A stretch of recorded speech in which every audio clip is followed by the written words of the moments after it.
Once upon a time, nestled within the charming town of Buttonville, there lived an imaginative little girl named Sally. Sally was bright and spirited, known far and wide for her quirky love of something quite peculiar: socks. But not just any socks. Sally's socks were outrageously silly, beautifully bizarre, crazily colorful, and simply out of this world. Every night, under a twinkling quilt of stars, Sally chose her socks with care and gusto for the next day. And today, today was special. She pulled out the most absurd pair yet, mismatched, one striped with a rainbow, the other speckled with glitter. Sally murmured, "These socks have magic in them, I can feel it." As the first rays of morning light poked through her window, Sally slipped her feet into her chosen socks. Instantly, the floor beneath her shifted, swirling and twirling like a whirlpool, and scaffolding into a towering, toe-tickling sock slide. And off she went, whizzing down a fluffy, fuzzy, sock-lined tunnel and landing with a soft thud in an unexpectedly sock-themed world, the land of Sockville. Every house, every tree, and every street made of socks. There were woolen houses with knitted chimneys, cotton candy trees sprouting stripy socks instead of leaves, and roads sewn together like patchworks of crazy socks. As she ventured through this woolly world, she crossed paths with a sock monkey. His eyes twinkled with merriment, and he bowed, saying, "Welcome, Sally. Your socks are the key to our humble land of Sockville. They're not silly, they're magical. Have a wander, darling, and embrace the magic." And so Sally did.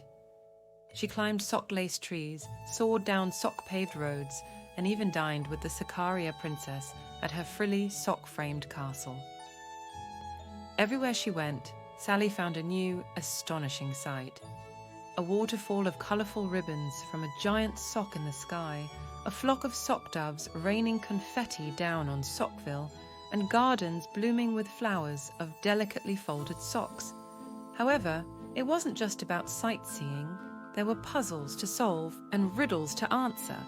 To cross the bridge of crew socks, she had to answer the old sock troll's riddle. What has a heart that doesn't beat? Sally thought, and then she realized, an artichoke. The sock troll chuckled, letting her pass with a gruff, happy, "Well done, lass." For dessert, she ate a bowl of sock-shaped pasta at the Argyle Inn, and even played a game of sock and ladders with children at the park, where the ladders were nothing but strands of sneakers' socks and the snakes, coiled up, slip-in socks. As the sun started to set, painting the sock sky in hues of lavender and gold, she found herself standing before a massive gate made from the most massive sock she'd ever seen.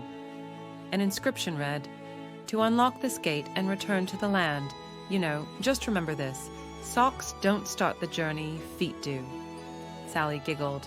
That's just like forgetting that it's me who chooses my socks every night, not the other way around. With that realization, she gently tapped her feet together. The massive sock gate swung open, and the sock slide reformed, pulling her thudding heart, gleaming eyes, brimming smile, and of course her magical socks back to Buttonville. So, dear listeners, remember this. Be like Sally. Embrace the silly, the wacky, the wonderfully weird, and don't forget it's not the socks that start the journey, it's you.